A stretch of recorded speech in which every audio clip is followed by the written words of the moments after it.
Ladies and gentlemen, welcome to my first English Let's Play series. Oh, well, this will rather be a Let's Test series. We'll be going to taking a look at the new Slavic Cultures DLC package. Just came out, like, I think yesterday. Just to get some things out of the way, I've been kind of doing German Let's Plays for, something like a year now. And I just thought that I would try to do an English one because...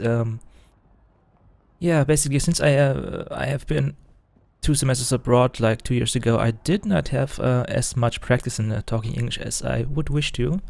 And while this would be a great possibility for me to kind of work on my English and, well, have some fun in the end. And since I do Let's Plays anyway, we will just start, with this new faction package.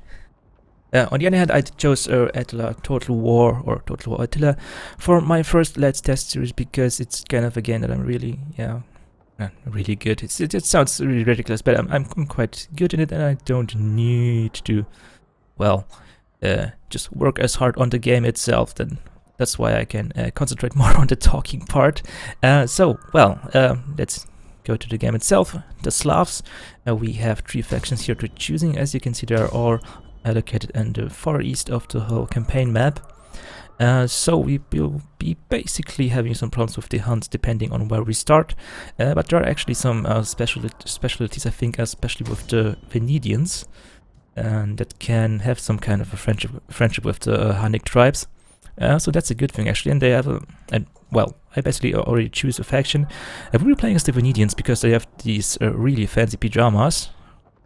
And on the other hand, it's an initial challenge of normal. We will going to play on hard difficulty for the starters, I guess. For Let's Test reason, that's absolutely okay. And they have kind of a nice situation being up here, not in the main lines of all the wandering tribes. And well, there are some new campaign mechanics as well. Let's just take a look at the cultural traits, for example. We have hardy warriors, so we have slashing costs for main settlement buildings, minus 50%, so that's great. And we are immune to snow attrition, so that's a very nice thing to have, especially when you're this far to the north, where, well, with times the winters will be coming all the way down. And, well, and that's basically the big thing about the Slavs. They have no colonization costs, which is, of course, a faction-wide trade. We will get that as well with the other factions. Faction traits, it's in touch with the ground, which basically means that farms do not have any negative effects, which is great, and you have a lot of income from farms.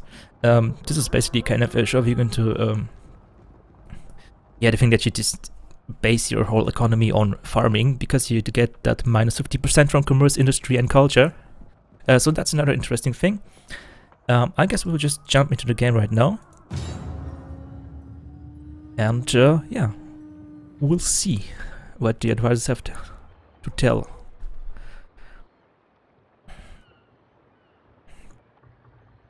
Oh boy, this is getting kind of exhausting already. Yeah, it's kind of been quite a long time since I've been talking English that much. But I guess I will also get used to that, and we'll hopefully have some nice time together. And there's like one other big thing, which I will show you just in a second about this whole Slavic factions thing. It's the victory conditions, which are, quite different to all the other possibilities. Are you going to look at the standard Attila intro? The air was filled with smoke and blood. Rome was weak. I actually never saw this in English, so...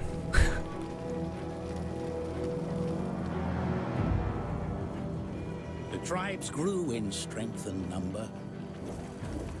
Their roots went deep, and they felt the earth's blood pounding through the land. But their borders were threatened, for a great storm raged in the east.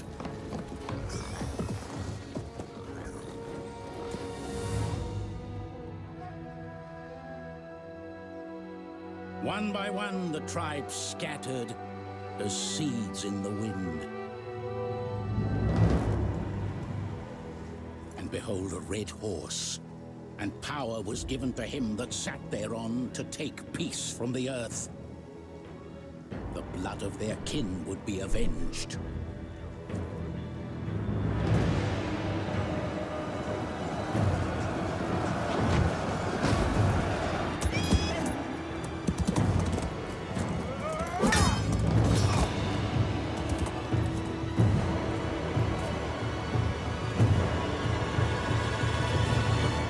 Great hunters, they tempered their blades in Roman blood, and saw their once mighty walls reduced to dust.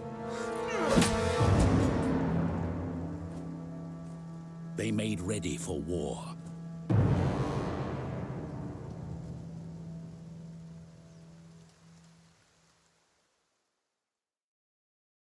So, there we go. The Venetians are the great fathers of the Slavs, and instigators of their great expansion across Eastern Europe.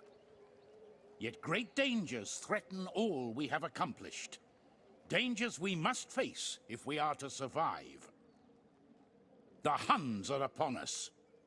They have descended from the steppes with the changing climate, destroying all in their path. They will soon turn their savage eyes to us. Yet hope is not lost.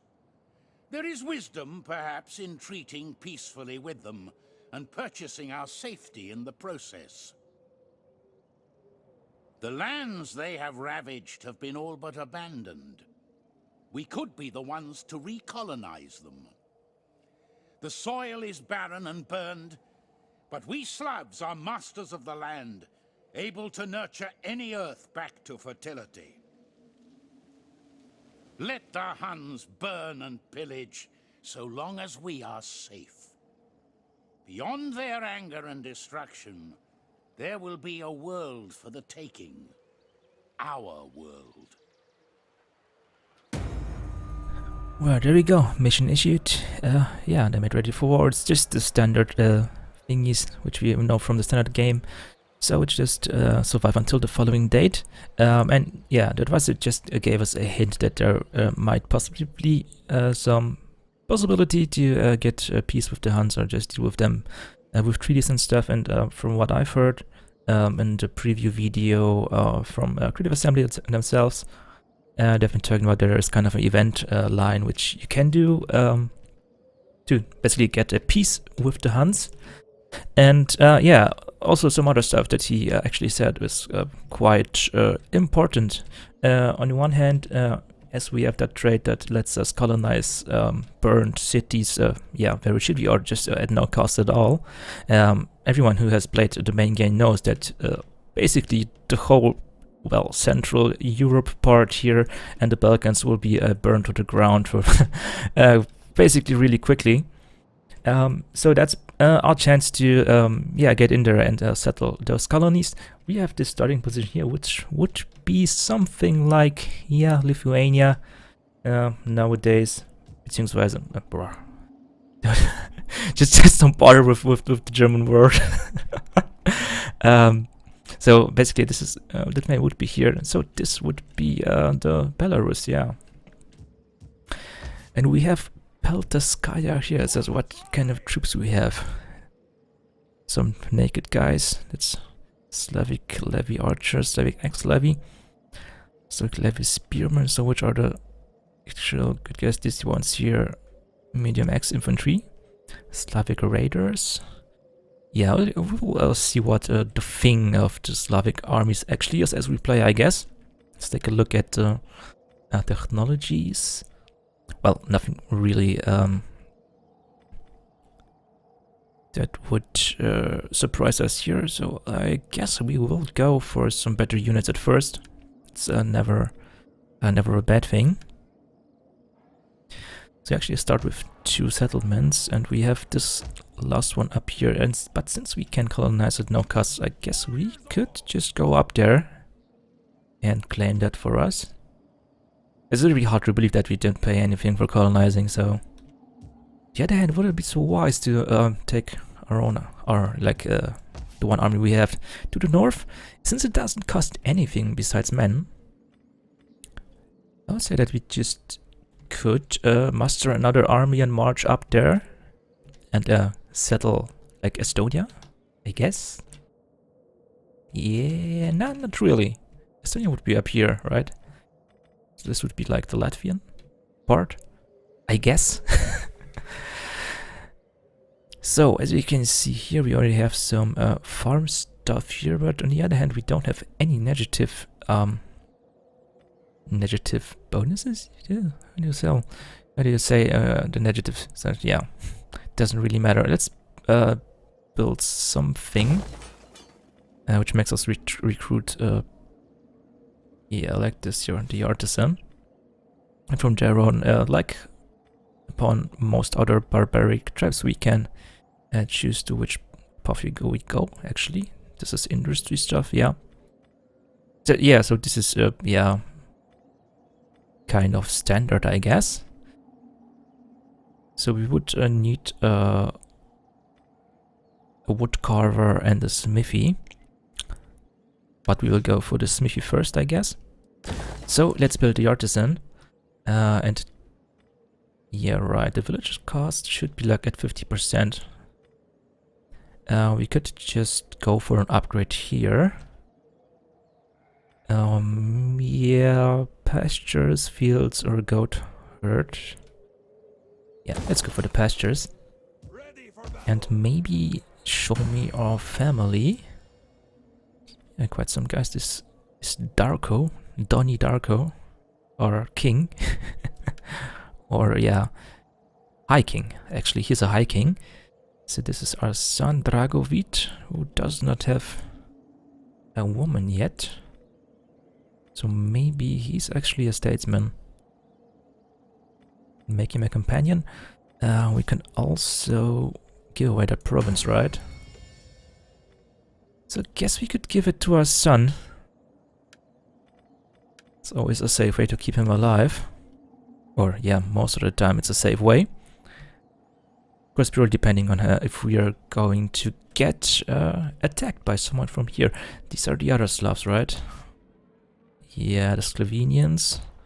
Mostly known for kind of wandering through Western or South East Europe after some time. Like, I really don't know if we can just go up there. Yeah, let's train like one army, and he's a lord. I must really excuse myself, because since this is really the first time I play this in English, so I want to relentless attacker. Yeah, that's fairly, even that's something that I know. And these guys are already in the court basically, so let's raise him. And yeah, we'll give him some men. And go north. Oh yeah, I almost forget the victory conditions, which are very special. As you can see, among victory, yeah, you need to build a totem of the wolf, which is basically just our wonder victory conditions. You just basically need to build a building, which is kind of expensive, but it also gives, yeah, some, yeah, as you can see, some nice bonuses like a tax rate plus 10% or the army recruitment capacity plus 2. So that's good, I guess. And the other conditions are kind of the same. You just build another wonder or a bigger wonder or whatever. And it's basically, it's kind of like in Charlemagne, where you get the Imperium points and stuff, and then yeah, you basically win the game or get more conditions. So okay, let's give our province some research rate, unit experience for units, growth, construction costs, research rate for civic, public order. I guess since we are going for military developments now, we just get this one. And yeah, let's go to the next turn now. This is almost needing like a 15 minutes or a quarter hour for starting the first or the second turn. But well, yeah, some interesting mechanics in this Slavonic tribe thingy. I'm looking forward how this whole game envelops as we play. I see the Slovenians have already like declared 2 wars, or got 2 wars declared upon them. Well, they declared 1 war and the other one was declared upon them. So the warrior rights edict is issued. Actually, get 1000 now. Just wait for the next turn and then build the other farmstead thingy up. Next technology will be coming in the next round already, so that's great. Yeah, the white hunts. I didn't even know that there were white hunts in the game. Just because I have been playing the Western Roman campaign for quite some time now. Before that, the Himyar campaign in the desert, so I didn't really, bother with this Nordic parts. But yeah, white hunts. No idea what those guys do. Some fields or a goat herd, which basically give us, more wealth, I guess. Technology came in, I think. Yeah, let's go for the wood carver and for the better axemen. Because let's say that their axemen are like our main shock troops, I guess. Axe and capture power, armor piercing damage, and missile block chance. We are of course not playing without any significant mods or something, so this is basically just a base game. Yeah. Do we want to attack someone? I think so. I mean, if this here remains like this, we could just go down there and colonize it, like with the other army. But we'll see. This is a time for just proud men. Pact of non-aggression. Yeah, whatever. Let's just go for that. Seems kind of good. At least that our southern flank is kind of secure. That would be great because I thought of just expanding westwards, like on the Baltic Sea coast.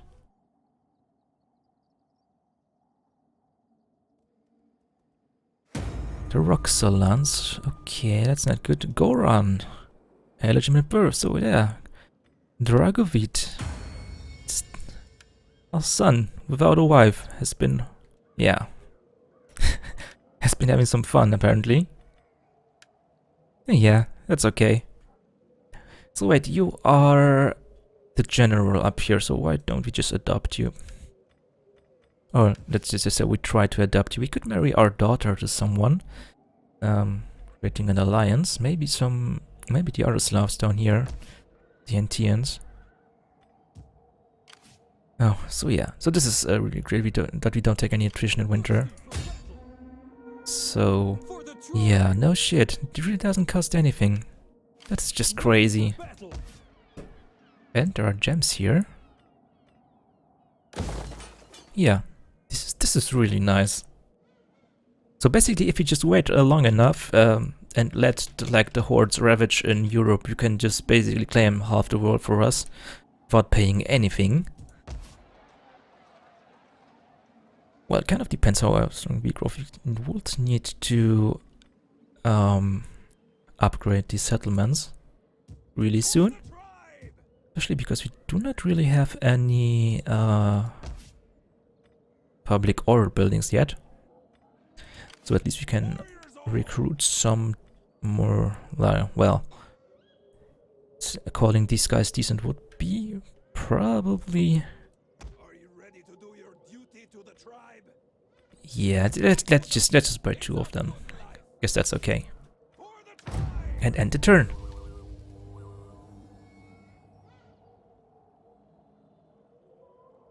So I'll be trying to like publish parts of this like every day, I guess. And yeah, we'll just let the time pass by and see how this whole campaign will work and how long we will actually play it. This is only my first attempt to do an English Let's Play. Ah yeah, okay. Office security is a companion now, and this guy has been actually adopted. Yeah, great. So we have an alternative kind of to our son, if he were to die in his... oh, Gniev. Gniev could translate that as, well, being mad, kind of. Just for understanding, I'm actually, live in Germany and have been living here for quite a long time, like 2 decades or something. For the first decade of my life, I have lived in Poland, and I'm actually born there, so some of the Slavonic words and, yeah, my Slavonic roots actually allow me to understand some of those names and, yeah, Eastern language stuff. So that's great, but I don't think that I will need that really a lot in this game. Yeah, so, yeah, we're just too poor to do anything. Can we actually trade with someone? You guys down here? We're all friends here right now. Oh, you're even... You are really eager to trade with us. So how about doing this? Yeah, right. Okay, what about the Geats? Do you want to trade with the Geats? The Lugians are kind of potential enemies. The Rugians even more. You guys should kind of like us. What an honor you do us. Yeah, it's just moderate, so let's just go for this. Let's improve our income a bit. Yeah, I guess we can be friends with the Geats for now. Welcome. Although my ancestors Yeah, we could even talk with purpose and honesty. Oh, it's low. What's wrong with you? Don't want to get rich with trading and stuff? Come on, you know how this works. Yeah, we'll just wait some time. I guess when we go to war with the Rugians or the Lugians, it will be like he would like that, and then we his opinion of us would would go up anyway. So I guess we have enough food. So let's just improve this village. Maybe you should have gone for a grove thingy here, actually. Well, anyway, I hope you see you guys in the next part when we will be playing on with the Slavonians. With what are these guys called? Wait, I'll have it. How are we actually called? Yeah, this is really bad.